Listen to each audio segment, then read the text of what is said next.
Hello everyone, I'm Brian, welcome back. Let's go ahead and get started. Don't spend energy and time on that. Invest in what will really develop you, and आप देखोगे once this clarity is achieved, your will is genuinely free. It is your own will. So your choices are yours, your decisions are yours, your intent is very clear, your actions will be beautiful, great. This is the actual secret of success in life. Otherwise, you are not creating destiny, you are only creating fate. Some unconscious force pushed you and took you somewhere, and you can go and lament there. So bring a little bit of this into your life, you will see a lot you will be able to achieve. So the bottom line is this: your will is proportional to your awareness. इस पर थोड़ा काम करना है. Now, once you have understood this, let us go into, that is why in our culture the greatest emphasis has been given on what? Sanskar. है ना? Yes? You have a question? Yes? You said that will is directly proportional to awareness. Yes. And to increase the awareness, we need to know what dharma is and Yes. follow. But when we are doing that, aren't we restricting our free will to what dharma is? See, the idea is this. Yes. You see, what he is trying to say is, how do I know a right action from a wrong action? Let's say I know the right action. So then you will not say it is restricting my will. If you know a right action to be right, it actually expands your will. No, but now at the end, I'm doing only right actions. Yes. My free will is restricted to right actions. Yes, that's what I'm What saying. dharma You is, see, when right? you apply your will to a right action, you can no more say that my will got restricted. If your will is towards a right action, you will feel a kind of expansion. It's towards dharma, right? Yes, if it is towards dharma, determined. yes, it is freeing the will. You will feel a sense of expansion. देखिए आप जब अच्छा काम करते हो, you feel a sense of lightness and goodness within you, a sense of expansion. जब खराब काम करते हो, अगर एक झूठ बोल दिया, you feel a contraction. You don't feel nice. I see what he's saying, and I see now what she's saying. Obviously, but there are people out there who are, what do you call them? They don't feel empathy towards other people, whether they do something good or bad. So I'm wondering what she would say about that, because I forgot the psychopaths, I think, where they only care about themselves and don't care about anyone else. I mean, it's a bit harsh. It's not like they intend to do that. It's just, I guess, something about them. I think there might be a chemical blockage or chemicals not being produced, and that's the reason why they're like that. I don't know if it's something that they're doing freely. I think it's more something that's just naturally them. Now there are some people out there who genuinely don't care about anyone and the chemicals being produced, I think. But I think most of these are just the chemicals not being produced to feel empathetic to other people. I wonder what you would say about that. What about people who they have the free will, they choose the bad one, but they don't feel sorry for choosing the bad one because they in their minds see it as correct because they're unempathetic towards other people. They feel it's right for them, it benefits them. It may harm others, but because they genuinely do not care about others, not because they intend to not care about others, but just they generally don't. I wonder how that would work. I wonder what you would say about that. That's kind of curious. So anyways, I clearly understand what they're both saying. The fact that you're restricted to choosing only the good path, the good things, and then you are restricting your free will because your free will means you have an option to choose the good or the bad. But by only choosing good, you restrict yourself from choosing the bad.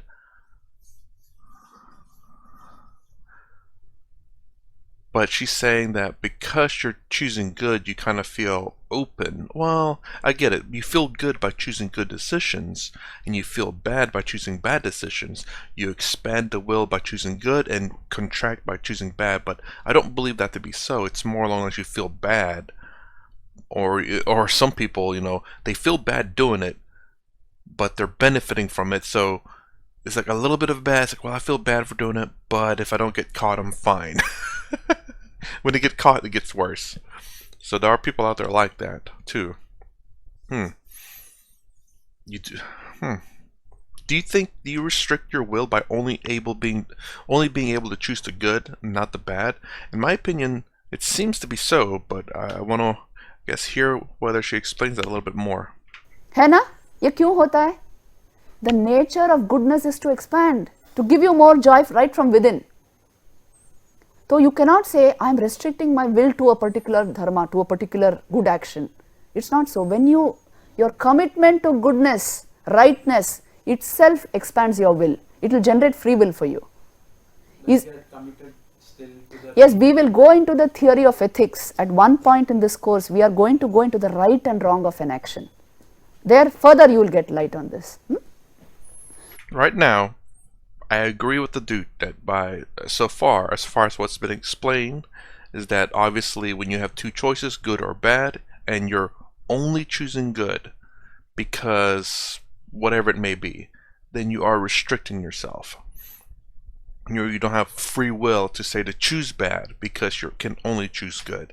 That alone is, and that in my opinion is the definition of not having free will, because you can only choose good. But being able to choose bad but yet choose good, that's a different story. You have the capabilities of choosing bad but yet you choose good. That may be what she's talking about. Now, let me go a little into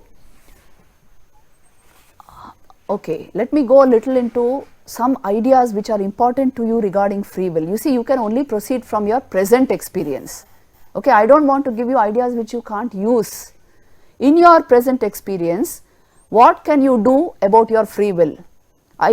Just now we discussed that it is possible to free the free will, to attain the state where your choices are originally yours, genuinely yours. For you to be able to do this, let me give you some insights from Bhagavad Gita, from Vedanta, from Yoga Sutras, which will help you attain this state. You know what is Vedanta? Our last course which we conducted here was on Yoga Vedanta. Vedanta is actually the sar, the very essence of the Vedas. It is called Upanishads. What does it speak about? It speaks about you, your real nature. It's fully about you. How does it describe the human being? Just body, mind? What do you feel yourself to be? Tell me. Just body, mind? Nothing more? Then what is conscious experience about? If you are just body and thought, there is something called consciousness, isn't it? Awareness ek cheez hai. Even when I am not thinking, a sense of awareness is there. In my mind, you see, thoughts are enlivened due to my awareness. Which means what? There is awareness also in me. There is body plus mind plus awareness. Pure awareness is called consciousness. So according to Vedanta, you are consciousness embodied. Consciousness functioning through a body and mind. देखिए वेदांत understand करना बहुत easy. It's the simplest thing possible. Only thing is you must have absolute clarity of mind. Then you will see it is the simplest thing possible. जैसे Vedanta will give you so many clues to your real nature. One thing which I will tell you, see how you can take it. Your eye sense and your body consciousness, they are two totally different things. Does this make sense to you? Usually we think I am the body, isn't it? Your sense of yourself, you feel it's, well, I am this, because my photograph says I am this. But your sense of I-ness is completely different from the body. If some problem occurs in the body, you are not able to know. An external instrument has to tell you, an ultrasound or CT scan has to tell you what is the problem where. You never feel your age. Unless you remember your age, you cannot feel your age. All these, so many such clues are there which will show you, you are rarely conscious of the body. Unless you are made conscious of it, you are not even conscious of it. But you are always self-aware. Awareness is your primary nature. Identification is occasional. Identification is not mandatory. ये simple चीज अगर आप पकड़ पाओ, Vedanta will step into your life. It's the most obvious truth of your life. You have not paid attention. What a problem this is, that in our educational system, this element is not there, studying the subject. Studying you, it is studying you as you truly are, not as you have identified yourself with body, mind, thought, emotion, whatever. As you truly are, you are bare awareness, functioning through a body mind complex. वेदांत आपको यही कहता है. Related to our study here, what Vedanta has to say on free will. See, let me tell you this basic fact. Indian philosophy does not study free will as Western philosophy does. In fact, free will is a predominantly Western concept. But there are related ideas. जैसे क्रतु बोलते हैं वेदों में. In the Vedas, there is this word called kratu. It indicates ata kratumaya purusho. A man is verily what his will is. It indicates the will. Then there is dhriti in the Bhagavad Gita. That also indicates a superior will. So related concepts are there. Mainly Indian philosophies have focused upon the cognitive aspect, methods of knowledge. How do we know? This is what they have focused upon. But related concepts you will always find. So let us try to find in the Upanishads, what is it that they are trying to tell us? You see, when Chandogya Upanishad is telling you, Atha Kratumaya Purusho, you are verily what your will is, the meaning is quite obvious, isn't it? What you will, that you are. If your will is good, you are a good person. There is nothing absolutely good but a good will. And if your will, your action may be something very nice, but if your will is not good, your intent is not good, can you be called a good person? No. So you are verily what your will is. है ना, बहुत लोग अच्छे अच्छे मीठी बातें बोल सकते हैं या अच्छे कर्म भी कर सकते हैं, but if the intent is not good, if the will is not good, हम उनको अच्छे नहीं बोलते हैं, है ना? So what is it, the defining factor of you being good or bad? It is your will. देखिए कितना important idea दे रहे हैं. अथ क्रतुमय पुरुषो. So if you keep your will, your intent absolutely clear, good, committed, alive and elevated, you can be sure of having a really good life. Simple equation it is. If your will is good in any action, in any organization, tomorrow in your workplace, in your workspace, in your relationships, in your family, will जो है, intent जो है, वो पवित्र होना चाहिए, clear होना चाहिए, अच्छा होना चाहिए. Then your action will be good, your emotion will be good, everything will work well for you. If your intention में अगर गोलमाल हो, you know, mixed intentions will give mixed results. Bad intentions will give bad results. Pure intentions will give pure results. Good intentions will give you excellent results. Secret of success, Vedanta is teaching you. I do wonder what you would say about, there's a saying in Part of the West, the hell is the path to hell is paved with good intentions. I'm curious what you would say about that, because and the idea behind it is the fact that you may have good intentions behind your actions, but the results end up being terrible. So just because you had good intentions doesn't mean the results itself ends up being good. It could end up being bad. For example, just an example to throw out there, it's like during World War II, people that were hiding a certain group of people, and they tell that their intentions was to hide them, but also to be truthful or something like that. It's like, so they tell the German people, it's like, yeah, they're hiding there. My intention is to be good. No, that's not right. That's not a good example, actually. But it's just, whatever it is they're choosing to do, they had good intentions, but it just ends up being bad. The results end up being bad, terrible, not good for people, not good for themselves, you know, or maybe perhaps not good for other people, even though their intentions were good. So my mouth just made a weird noise, but anyways, yeah. So I wonder what you would say about that. Especially the reason, I'm sure the reason that that's been phrased like that is because there's been many good intentions with very bad results. I'm curious. What do you think she would say? Leave in the comments below. Have you heard that phrase, and what do you think about it, especially with what she's saying about it? So decide your will. Always keep it committed towards good purposes, towards elevating purposes, towards high goals in life. This is what they are telling you.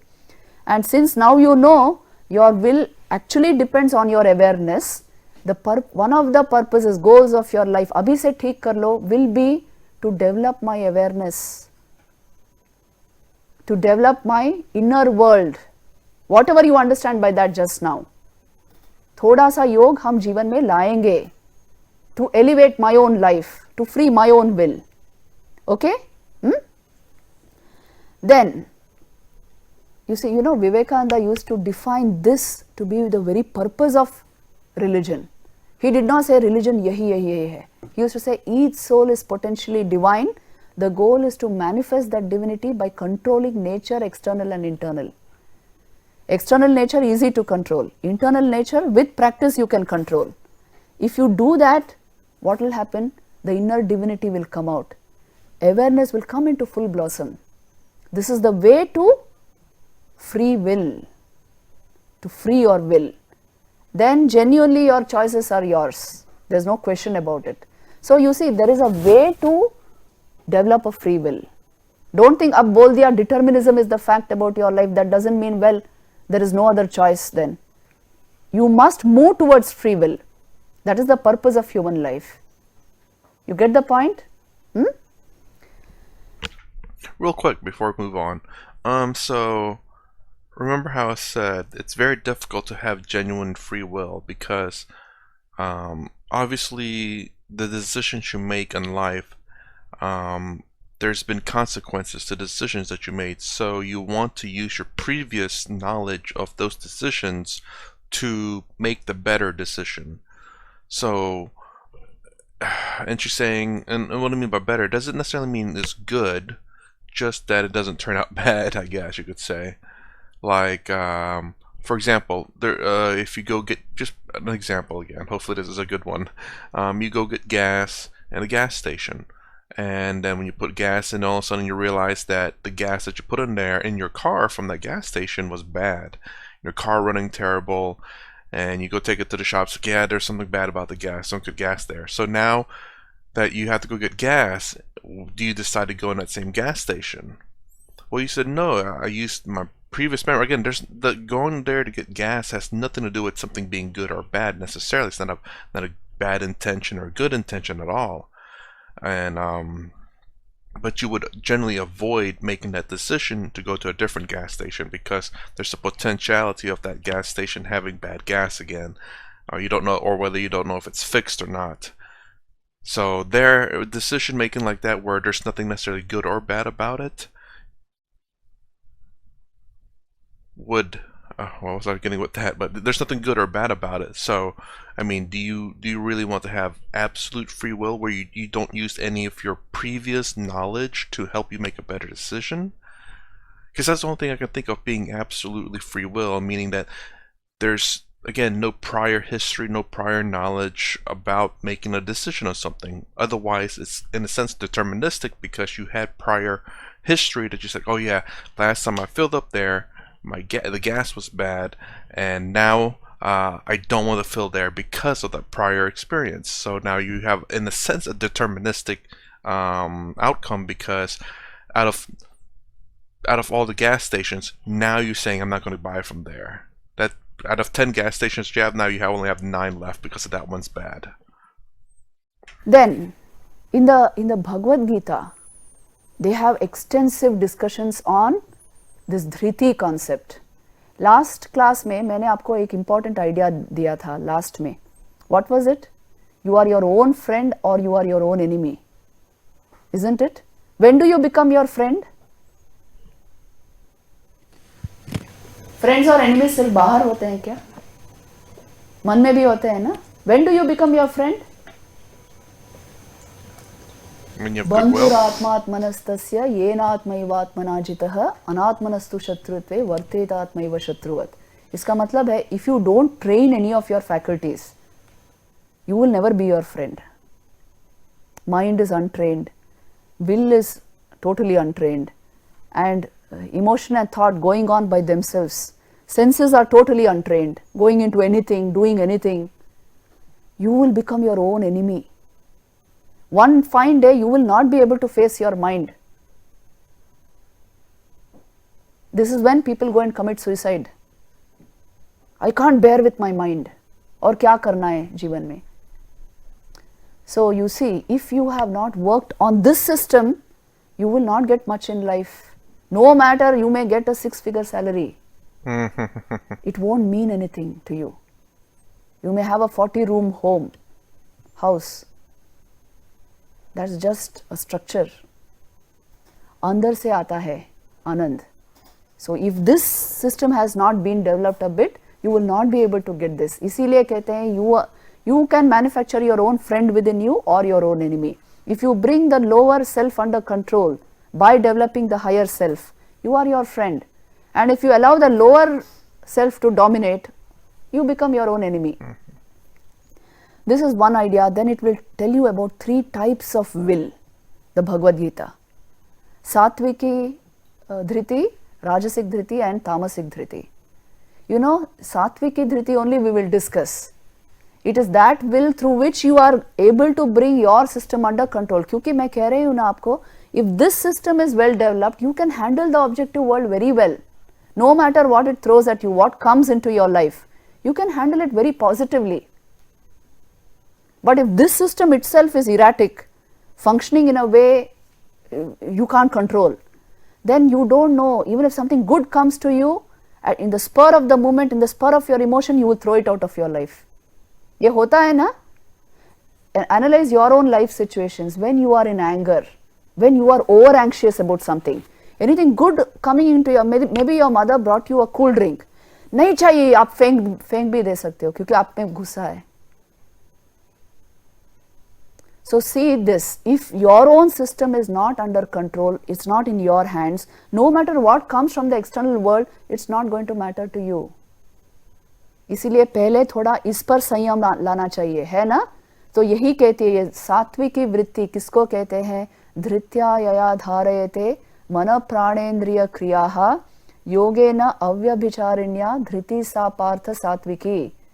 योग के द्वारा जो अपना मन, the senses, इंद्रिय and मन प्राण शक्ति, इन तीनों चीजों को जो कंट्रोल में ला सकता है योग के बल से, उसमें सात्विक धृति आती है. See, this is the speciality of Indian mind sciences. They are focused on the subject. Focus on training yourself first. Then you get all knowledge of the object. Nobody is against objective knowledge. That must be there because you are here to excel in this world. But if you ignore this system, which is going to excel, which is going to gain the highest in life, then you will not be able to get your goals. You will not be able to get fulfillment in life. इसलिए इसको मत ignore कीजिए. अपने आप पर थोड़ा काम करना है. This is the common message of the Indian scriptures. One more thing which the Gita points out towards is, हमेशा आपने ये सुना होगा कर्मण्येवाधिकारस्ते मा फलेषु कदाचन. बोलते हैं ना, क्या कह रहे हैं? देखिए, आप कर्म करते ही हो in order to get a result. नहीं तो कोई कर्म करता है क्या? The fact that you are working, it is for a particular effect. It is for a particular object in view. That is why you are working. But they are telling you, ma phaleshu kadachana. Don't think so much about the effects. Why are they telling this? What are they asking you to detach from? And what is to be detached from what? They are asking, detachment is always of the will. Detaching the will from the ego. This is all they are asking you to do. If you can detach your will from, the ego is always a construct. It is not the original you. If you only keep working for something you are trying to build up, something which is on very flimsy ground, then you will be disappointed in life. You must build in order to excel in such a way that it reveals the real you, the real self. इसीलिए they are asking you to detach your will from the fruit of the action that only caters to your ego. ये पकड़ पा रहे हो? आप examination देने के लिए जा रहे हो, समझो. If your intention for giving the exam is only that you will get a very high profile job, and earn a lot of money. That is not enough for you, for your happiness. This is what they are telling you. आपका intention इतना छोटा नहीं होना चाहिए. You must understand some basic facts about happiness. Happiness is not just in acquiring, it is in giving. Happiness comes from within yourself. It's a state of your mind. So, you can generate happiness without anything also. Then what is the purpose of action? So as to bring all of this for others also. That is the purpose of action. Changing subject through objective means. That is the purpose of karma. So widen your outlook. You see people who are only working for the ego become very selfish. आपको पता है? Some people who do not want to work at all, practice karma yoga at all, they become so selfish. They are not able to stay peacefully anywhere within themselves. But those who are constantly working for others, seeing that the effect of that work brings good to others, they will peacefully remain peaceful even in the midst of a lot of commotion, even in the midst of a lot of activity. आपने भगवद गीता में कृष्ण की छवि देखी है ना, जब वो when he is taking Arjun into the battlefield, तो कृष्ण के मुख पर कैसी हंसी है. The very figure shows he is in deep calm, a very calm disposition. He is established in the perfect truth and smiling, and he is in the midst of a battlefield, urging Arjun to fight and controlling the horses with his hands. वो छवि आपने देखी होगी? Look at the look on his face, complete calmness. Relaxation का मतलब यही है. Relaxation is not sleeping. It means your nerves, your mind is in such a calm state that enormous activity comes out of you, but you remain absolutely calm. This is only possible if the will is detached from the fruit of action. That's why he says, karmanyevadikaraste ma phaleshu kadachana. I figured that maybe by being focused, you can also remain calm. That focus means that you're not distracted by anything, and you can entirely focus on whatever it is you're trying to do. Not necessarily detaching the will, but I've been trying to understand that detaching the will. From earlier, I was trying to understand it as maybe the will as you, the Atman, but then she said no, that's not the real you. The will is something else, so it must be part of the mind. But because she said that also that the will is a concept that's not quite in Eastern philosophy, even though there's actually a word that's been said in the Bhagavad Gita, I believe, that is related or closely related to the word the will. But I've been I never thought of will as something like good or bad. It's just doing something regardless of whether it's good or bad. I've heard will said many times, but I never really looked deeply into the definition of it, whether will means good or bad. But from my understanding of it, it's just will means just to do something, to will it, whether it be good or bad. थोड़ा बहुत ये philosophy digest करनी है. You understand? It is very applicable to our young people, क्योंकि अर्जुन भी तो he was a young man, isn't it? Who had a lot of potential, a lot of capacity. He was a little confused about his goals, that's all. So उन्हीं के लिए गीता होती है. It is the actual practical manual for you to develop your will and free it. Free will जो हम discuss कर रहे हैं, it will help you achieve a free will, the philosophy of the Gita. Then one more thing which I would like to point out to you is, see, it is the mixture of the gunas that is responsible for our actions. Whatever type of action you perform, a physical action, a mental action, anything that goes under the name of action, what is it due to? देखिए, in some people the excellence will be at the level of intelligence. Many of you are like that. The buddhi is very bright. In some people the excellence will be at the level of physical work. In some people the excellence will be at the level of thought plane. In some people the excellence will be at the level of caring, sharing, love. So ultimately you should know there are different types of activities which you can generate depending upon the combination, guna combination in us. सात्विक गुण एक है, राजसिक गुण एक है और तामसिक गुण एक है. In what combination they function, that decides where you will excel. You understand? So that is why in the Bhagavad Gita में भी ये है प्रकृते गुण सम्मूढ़ा सज्जन्ते गुण कर्मसु, which means the unwise identify with the gunas of Prakriti and so claim to be the doers. All gunas belong to the realm of Prakriti. Prakriti kya hai? We had discussed in the first class. Yes, the cosmic energy which functions in you as vital energy. So this has various aspects. Now, if you identify only with this, only with matter, only with the gunas, you will become naturally the doer of action. But you are not actually the doer of the action. You are always the witness. Through you action is done. So ऐसा कोई एक some this kind of a philosophy, you must make it part of your thinking. Then you can work with detachment.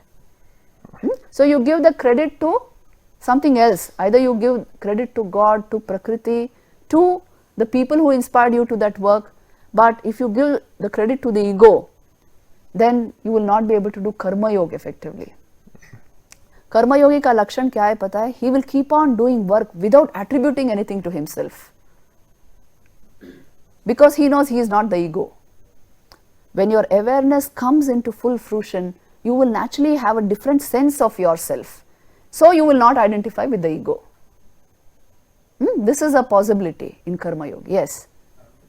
Actually, I am understanding what you are trying to say, but I have a question here. That you said that we need to increase our awareness or in order to expand our free will. Yes. But how exactly or what should we be doing to increase our awareness? Or Very good. You see, this is actually a yogic question, what he is asking. How do we increase our awareness?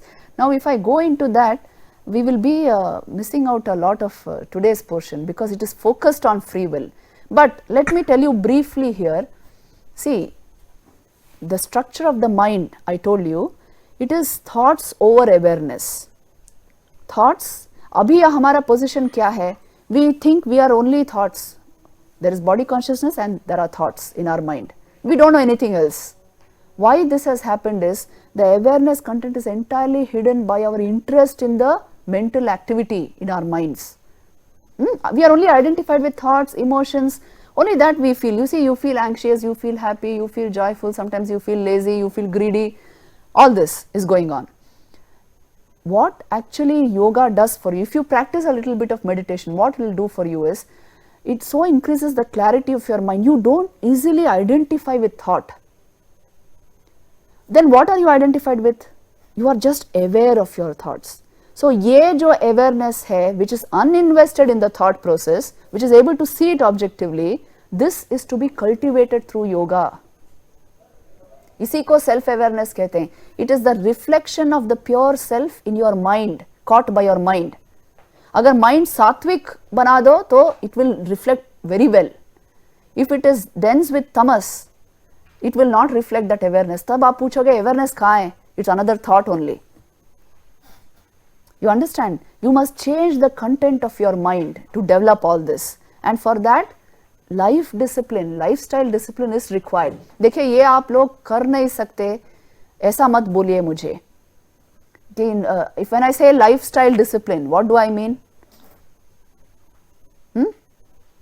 Focused activity, focusing upon what you want to do, avoiding unnecessary distractions, having a little bit of yoga in your life, a routine kind of life. ये आपके लिए थोड़ा मुश्किल है, मुझे पता है, but still as much as possible.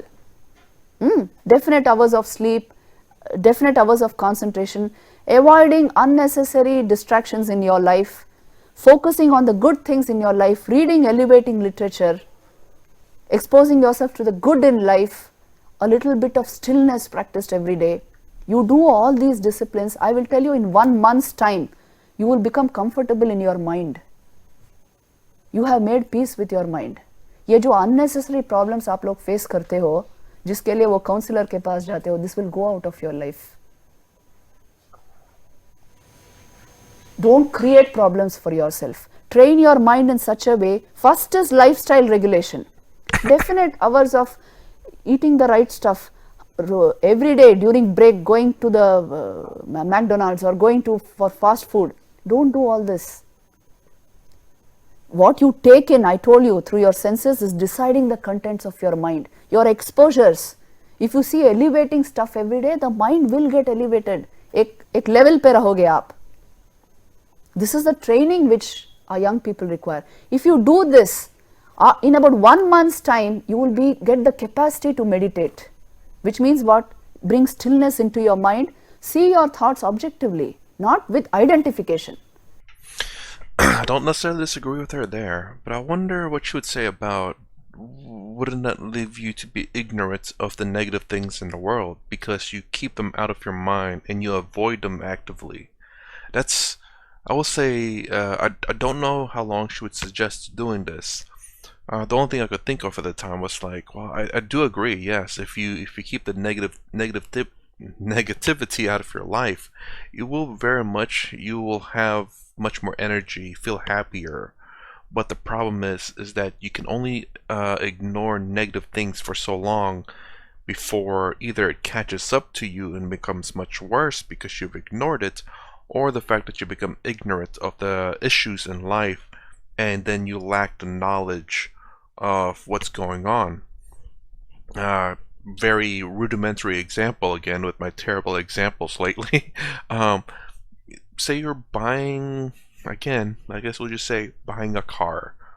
Because you kept all the negativity out about things in life, problems with cars, you buy the car and now all of a sudden the car that you bought was like the worst car to buy. So many problems, so many issues, because you remain ignorant of the matter of the negativity of the car. So that's what I worry about. Is don't be ignorant about the negative things in life. But I mean, ignore it for about a month probably won't be too much of a problem, just to help you get into that mindset and to help you practice with that.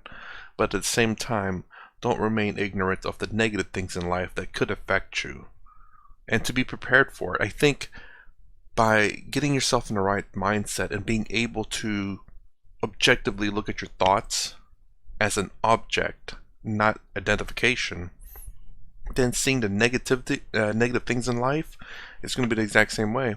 They're just objects, but at least you're aware of it and not ignorant of it. You obtain knowledge by acknowledging the fact that there's these things in life that are bad or good, but they don't affect you. I think ultimately that may be the course that she hopefully will be teaching towards, not just by ignoring it, but perhaps for newbies like me, probably would be the best thing to do is to ignore those things, at least for now, and to focus on strengthening your will and your mind and getting that good vibe or mood. If you do this, you will understand what I mean by awareness. That can be increased in your mind, cultured, augmented. If you do this, you will see you don't need anything to keep you happy. That is your very nature. ये किया जा सकता है, इसमें training होता है. You understand? In a very small way I am telling you this. In fact, Patanjali Yoga Sutras में you will find the entire scheme how this is to be done. थोड़े बहुत disciplines है वहाँ पर, उनको follow करके you can get into a discipline of yoga. You will see how much of fulfillment it brings into your life, even in the student life. Try it and see, and you will understand the benefits. आजकल सभी कर रहे हैं, because if you don't do it, you know, there's no other choice. You can't bear your mind after some time if you don't do it. So everybody is getting into it. Now, this was regarding what Gita has to say about work and free will. Now, let us go to Patanjali. Patanjali makes a very important point which I want you to know. Yoga Sutras. आपने योग सूत्र भी सुने हैं ना? Patanjali Yoga Sutra. It is the oldest manual on yoga. On how to attain this, ये जो हम कह रहे हैं, awareness, all this that we are speaking of, how to actually experience that. The technology is yoga. You understand? The science is Vedanta, the technology is yoga. So how do you actually get into this yoga? Patanjali makes a very important point as regards our discussion on free will. He says, you know, the third effect of any karma. What is the third effect? आपने 2 sessions अभी तक attend किए हैं. What's the third effect? Cosmic effect. You remember, first is the external effect, second is the internal effect, third is the cosmic effect. Cosmic effect of karma comes back to you as Newton's third law of motion. I told you, for every action there is equal and opposite reaction. It will bring into your life what you have thrown at others. Now this, Patanjali says, this karma phal, karmashay kehte hain. Karmashay is nothing but potential karma phal. It comes to you as an element in your buddhi. It comes and resides in your buddhi, as it were, and that buddhi decides your actions. So आपकी ये जो decision making ability है, it directs that decision making ability. It is the karmic residue of your own actions. The third effect of your work, the cosmic effect, comes and resides in your, this is there in the commentary on Patanjali Yoga Sutras. The third effect of work is, work throws out a cosmic effect called karmashay, which will come and settle in your buddhi, so that at any given point of time when a decision is to be made, your karmic resultant is directing what decision should be made. That's why your will is not free. Agar karma अच्छा हो, your decision will always be right. You get the point? Now if you ask me scientifically, is there proof for all this? You see, for this transpersonal dimension of karmashay, they have not found a neurophysiological correlate. But all of science cannot explain all of life, isn't it? Because you see, now if you say characteristics of a person, heredity alone cannot explain that. Karma theory explains all characteristics, isn't it? So there can be, science is still growing. Discoveries have to be taken from every realm of knowledge for you to understand things perfectly, to understand it holistically. So here karma theory can make a huge contribution for you. It is your own generated work, the effect of your own work, which ultimately comes and guides your decisions. आप देखिए, जैसे दुर्योधन का case मैंने आपको बताया, और let's take a positive case, let's take Arjun's case. When Krishna told him the right action, right path to take, he did take it. He did not resist like Duryodhan. क्यों? उनके कर्म अच्छे थे. Last class I told you the story of two boys, same circumstances, same situation. Each one built a different life. According to your karma you build. So you see, your life is in your hands. The ultimate conclusion of this debate between determinism and free will is not that determinism versus free will. That's not the equation. You are guided by a causal chain of events, no doubt, but there is one loop in that causal chain, one autonomous loop you can say, which is in your hands. If you use it rightly, you can bring the whole chain into your hands. So we can say will can be made absolutely free. Free will is a possibility. You so train your system that the will starts functioning for you. Your decisions are for you. Your decisions are not made by unconscious forces which you are not in charge of. Then your life is in your hands, isn't it? You genuinely become a creator of your destiny. Let me tell you, you see, a little struggle is required to do all this. मैंने कहा ना, the basic fact is your mental faculties have to be brought under your control. This requires struggle. Anything worth having in life, you have to put effort. Nothing is cheap. Nothing good is cheap. Please remember. What is really bad is very cheap. ये समझ में आ रहा है आपको? Get all this clear right now. What is easy, what is cheap is not good for you. It will come to you just like that, and you will waste time and energy on it, and it will ruin you. But what is truly valuable in life, you have to give energy, you have to give time, you have to build yourself towards it. I like how it was just said, what's easy or cheap is not good. There's, I guess, a saying, easy come, easy go. And I 100% agree with her about the fact that things that are worth it in life doesn't come easy. You have to work towards them. Real, genuine friendship doesn't happen like that.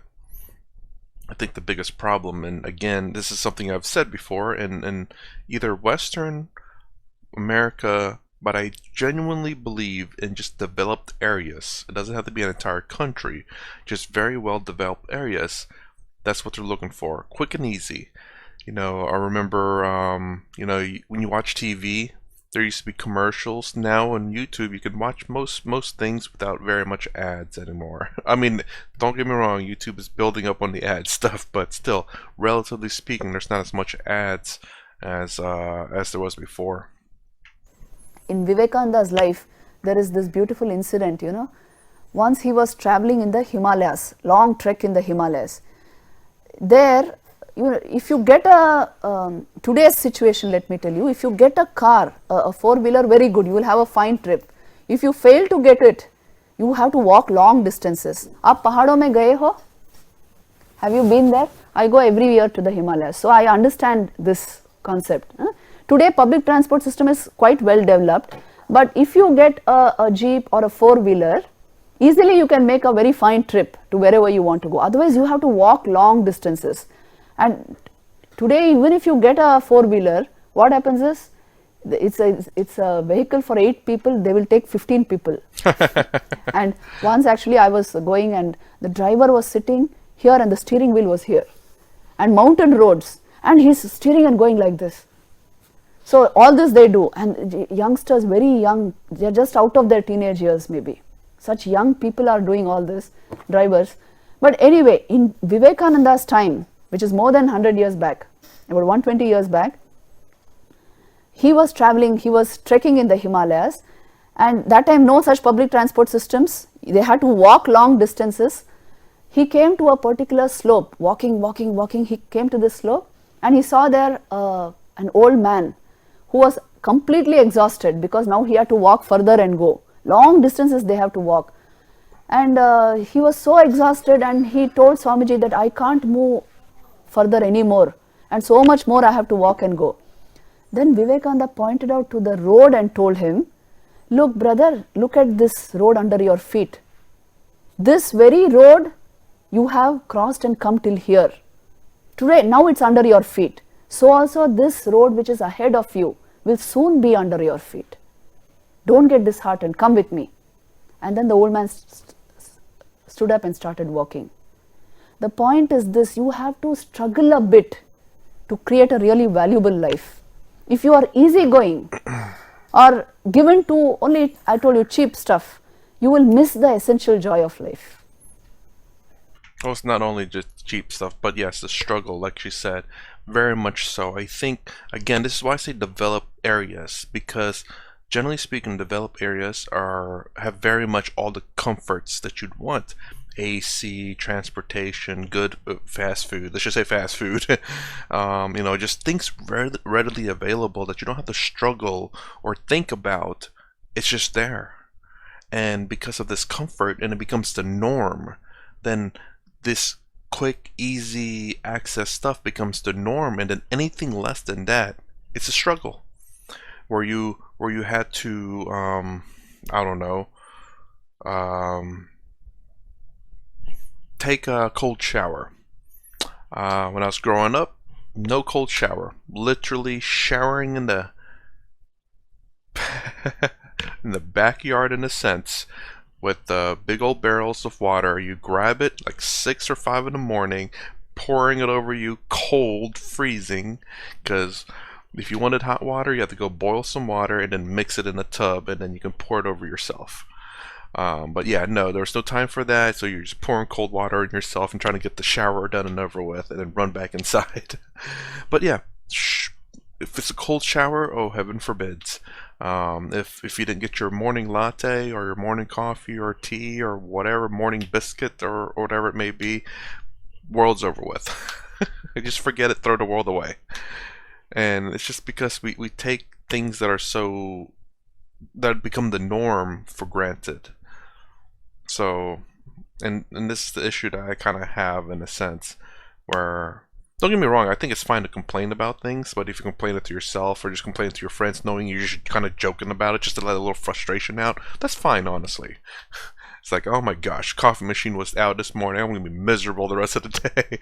But I say it as a joking manner too, because it's hilarious. And of course, you speak with it. But there are people out there who will take it out on the world and really mean it too. That's the problem. Not it's like, oh man, the coffee is out. It's like, oh, it's gonna be a long day. That is fine in my opinion. Obviously, no joking about it and trying to make the best of the day with whatever, however you started it with. With courage, with fortitude, with dhriti, you must learn to proceed. Then all this that we have discussed becomes a perfect possibility. When Vivekananda was in Varanasi, once he came across in a temple. There's a Durga Mandir there.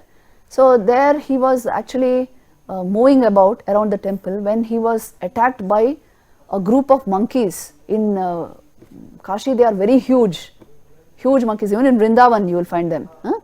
So he was attacked by them, and then he started running. Then another old monk there, he suddenly turned to him and shouted, "Face the brutes, don't run away, face the brutes." And Vivekananda turned, and he had such a strong personality. As soon as he turned, immediately the monkeys fled. They just faced him and then they turned back and fled. So you see, this is the message they are giving you: face the brutes. Where are the brutes? Out there? Yahi pe hai. One day you will encounter them and know that yes, everything, my friends, my enemies, my colleagues, the people I respect, the people I don't respect, they're all within me. According to the sanskars we have created, our life is going to move, our will is going to function, our decisions will be made, our future will be made. So decide right now whether you will be creator of your destiny or somebody will create it for you. Whether you will function with free will, that autonomous link you will exercise, or somebody else will come and create your life for you. This you have to decide. ये आपका science आपको नहीं बोलेगा, but this psychology will tell you how to build your life. You understand? This is the conclusion of this debate between determinism and free will, that you can generate a completely free will and take your entire life into your hands. Let's stop here. Time is up. Okay, and I agree with that too. But with the brutes though, be wise. Don't be dumb. Don't think you can take on every brutish thing out there. Know when to stand and fight. Know when to say, not my battle, or not worth it. It's facing those monkeys, especially big ones. And if those monkeys didn't stop, we may not have Swami Vivekananda today. Just saying, maybe. I don't know. I don't know what kind of monkeys they are. I know monkeys are quite strong for their size. Even some monkeys that are like a fourth of our size, they have very strong arm muscles. They hang in the trees pretty much a lot of the days. So, again, stand up to what you know you can stand up against, but be wise. Don't stand up against things that will that you can't stand up against. Just put it that way. So anyways, I want to wish everyone a happy holidays. Those of you who have stayed this long, whatever holidays you happen to celebrate, I hope everything turns out well, and hopefully a happy New Year's to everyone that in the next few days, actually 5 days, yes, for 6 days. Anyways, hopefully everyone will make it. And I don't mean just like, alive, I mean like mentally too. So anyways, that's my reaction to this video, Determinism and Free Will. If you like my content, please consider subscribing, thumbs up, thumbs down below. Thanks for watching. I'll see you in the next vid.